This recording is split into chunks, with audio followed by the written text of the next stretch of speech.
guys, welcome back to my channel. दायो जों ढेकियाजुलियाव थांनो नागिरदों। मिटिं दं मदि फैयो। आं नोंथांमोननो मदिखौ खाथियाव थांनानै खिथिगोन, एकदम मोखाङाव थांनानै खिथिगोन आङो। नोंथांमोना नायबाय थाबानो जाबाय। दिनैनि ब्लगा ओरैबायदि जागोन आं बुंस' हाया माने। बहुत मोजां जागोन, बहुत मोजां जानांगौ दिनैनि ब्लगा।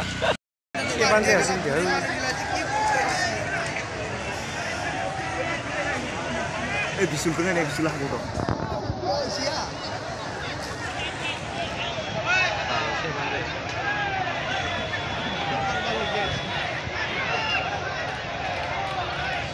के माननीय प्रधानमंत्री जी का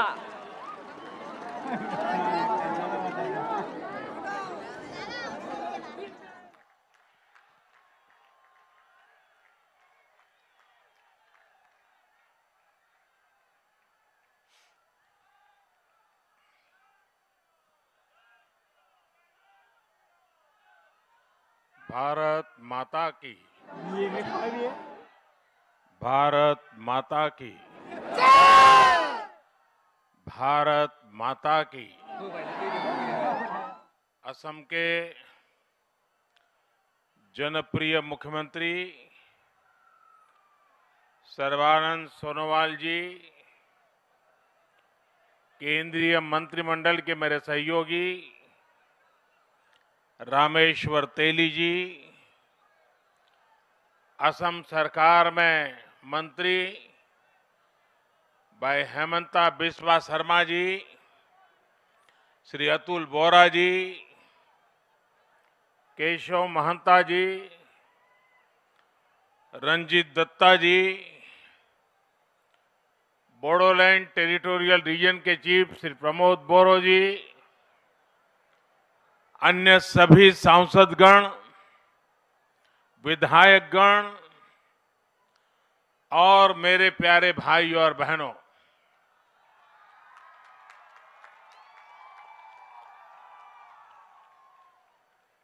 मोर भाई बहन सब तहनी देर की खबर भाले तो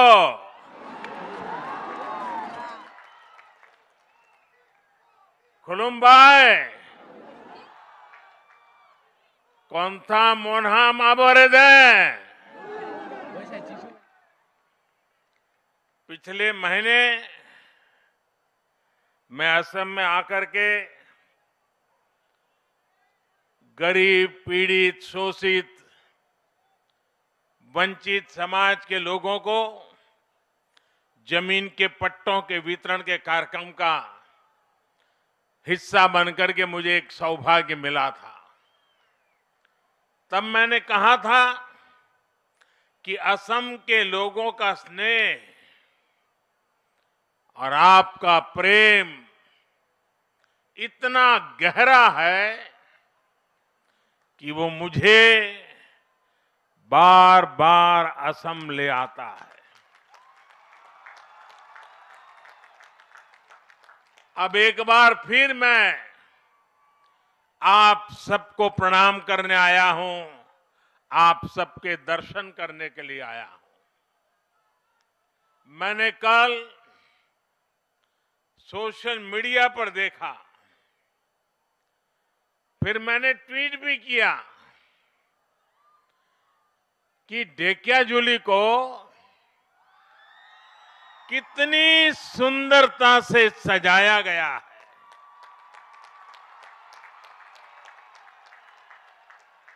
इतने दीप आप लोगों ने प्रज्वलित किए। इस अपनेपन के लिए मैं असम की जनता के चरणों में प्रणाम करता हूं।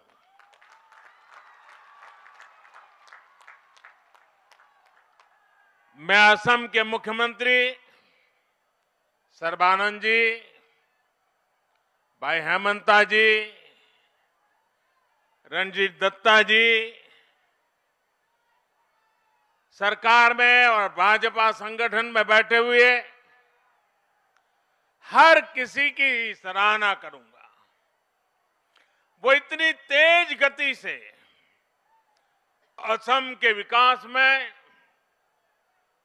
असम की सेवा में लगे हैं कि मुझे लगातार यहां विकास के कार्यक्रमों में आने का अवसर मिलता रहा है। आज का दिन तो मेरे लिए एक और वजह से बहुत खास है। आज मुझे सोनितपुर ढेकियाजुली की इस पवित्र धरती को प्रणाम करने का अवसर मिला है। ये वही धरती है जहां रुद्रपद मंदिर के पास असम का सदियों पुराना इतिहास हमारे सामने आया था। ये वही धरती है जहां असम के लोगों ने आक्रमणकारियों को हराया था, अपनी एकता, अपनी शक्ति, अपने शौर्य का परिचय दिया था। 1942 में इसी धरती पर असम के स्वाधीनता सेनानियों ने देश की आजादी के लिए, तिरंगे के सम्मान के लिए अपना बलिदान दिया था। हमारे इन्हीं शहीदों के पराक्रम पर भूपेन हजारिका जी कहते थे, भारत भारत ही है आज जागृत है, प्रति रक्त बिंदु ते हहत शहीदर हाहत प्रतिज्ञाओ उज्जवल है। यानी आज भारत के शेर जाग रहे हैं।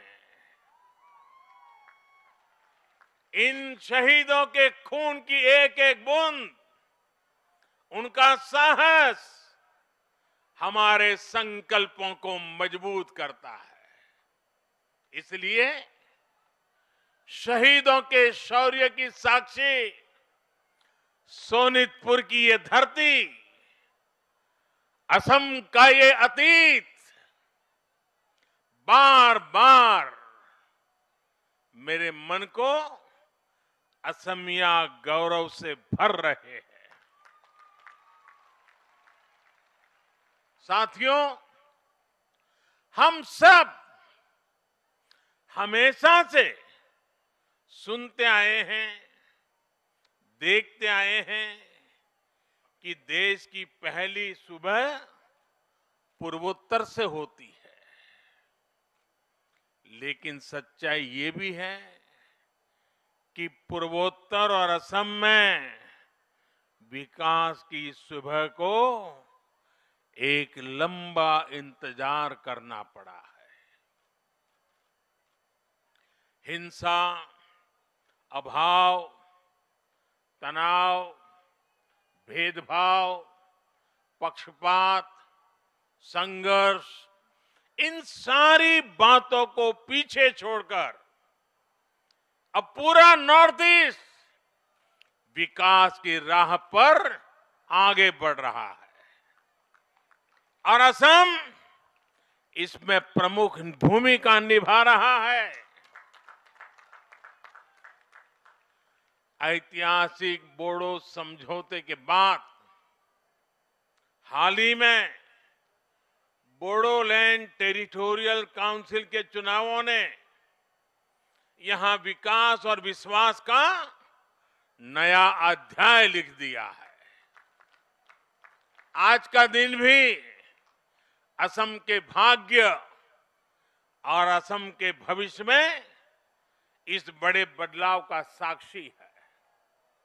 आज एक और विश्वनाथ और चरईदेव में 2 मेडिकल कॉलेजों का उपहार असम को मिल रहा है, तो वहीं असम माला के जरिए आधुनिक इंफ्रास्ट्रक्चर की नींव भी बढ़ी है। अखमर, बीकाखर, जातरात आजी एक उल्लेखযোग्य दिन येई विखेक दिनटोत मैं अखम बाखिक आंतरिक अभिनंदन जनाइछो।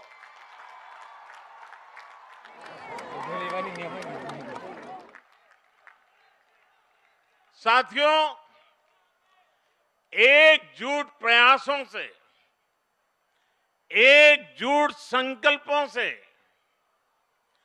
कैसे परिणाम आते हैं, असम इसका बड़ा उदाहरण है।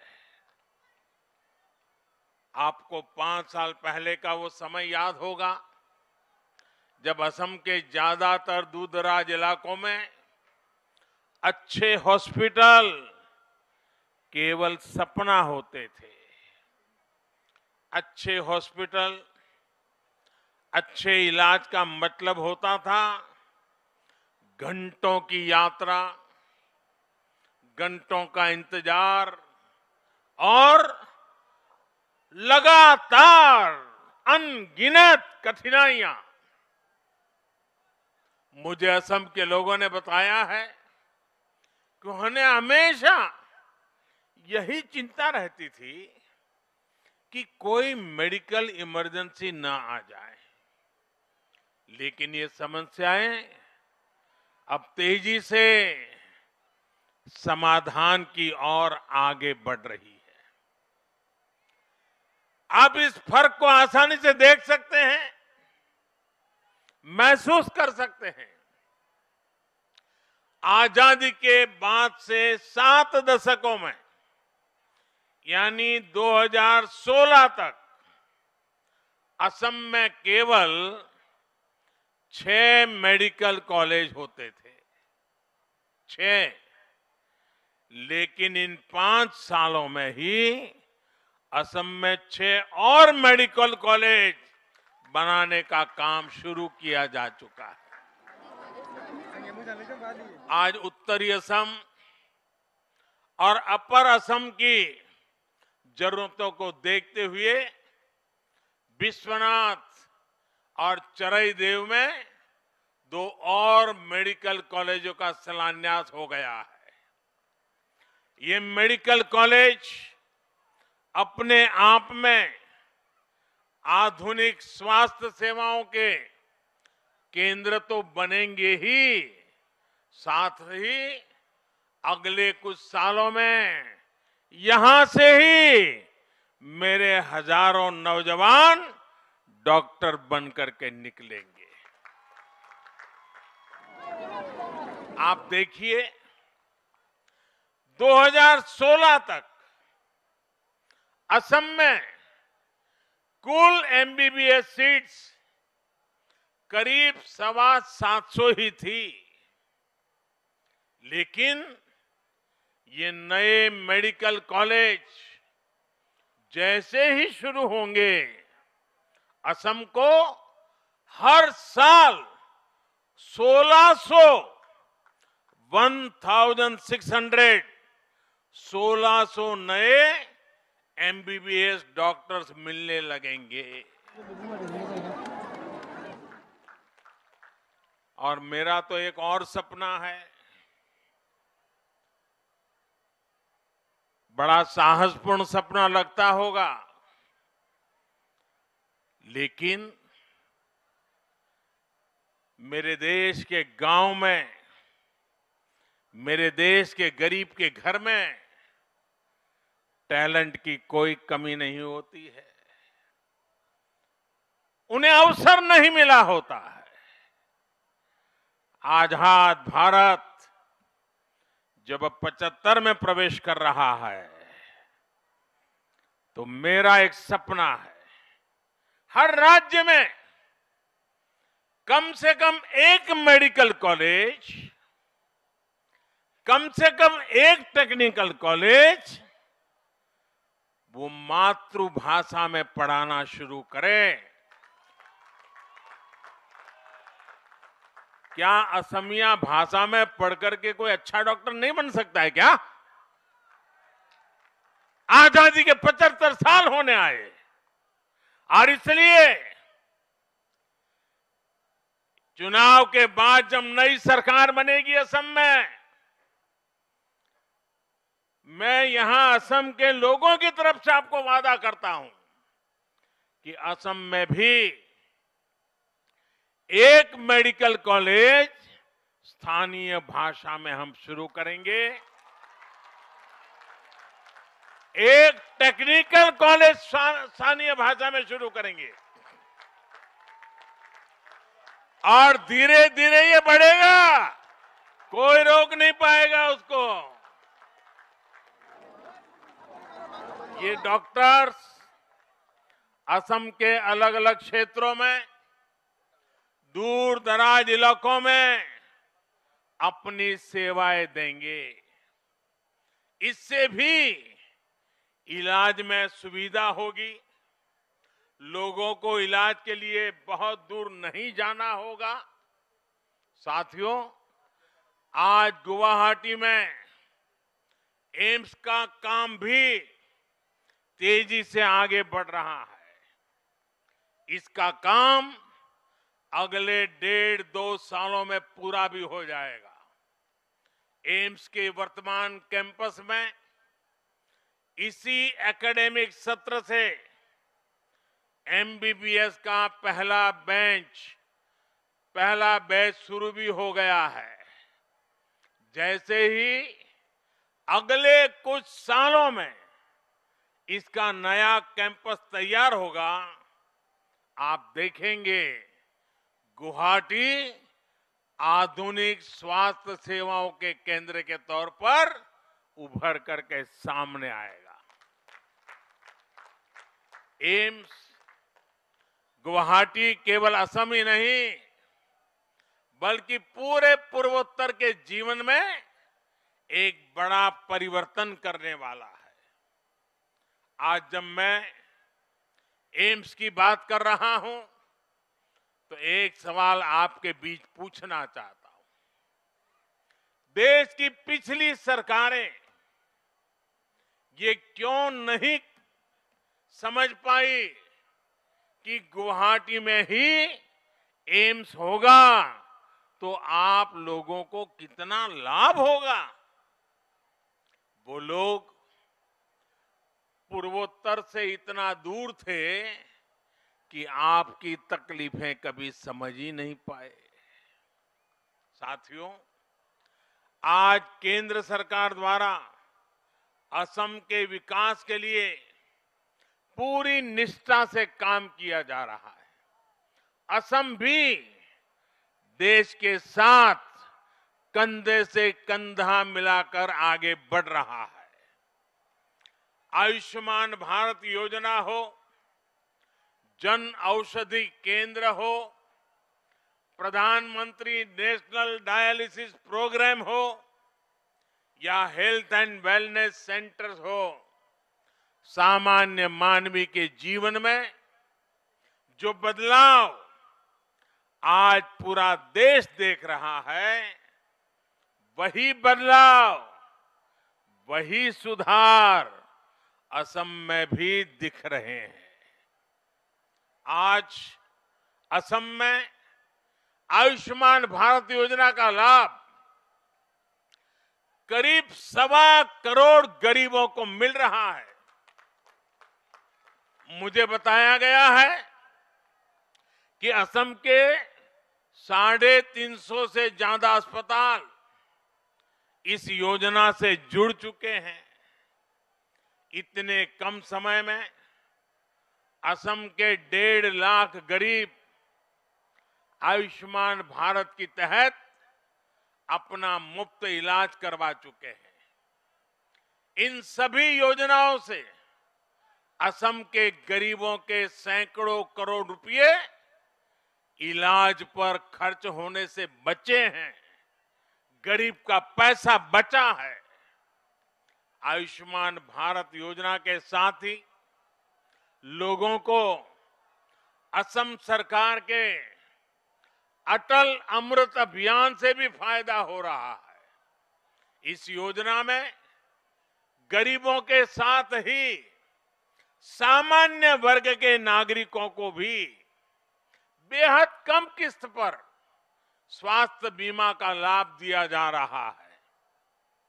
इसके साथ ही असम के कोने कोने में हेल्थ एंड वेलनेस सेंटर्स भी खोले जा रहे हैं, जो गांव गरीब के प्राथमिक स्वास्थ्य की चिंता कर रहे हैं।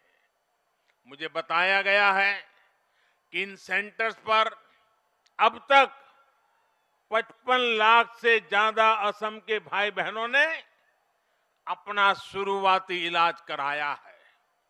साथियों, स्वास्थ्य सेवाओं को लेकर संवेदनशीलता और आधुनिक सुविधाओं के महत्व को कोरोना काल में देश ने बखूबी महसूस किया है। देश ने कोरोना से जिस तरह से लड़ाई लड़ी है, जितने प्रभावी तरीके से भारत अपना वैक्सीन प्रोग्राम चला रहा है,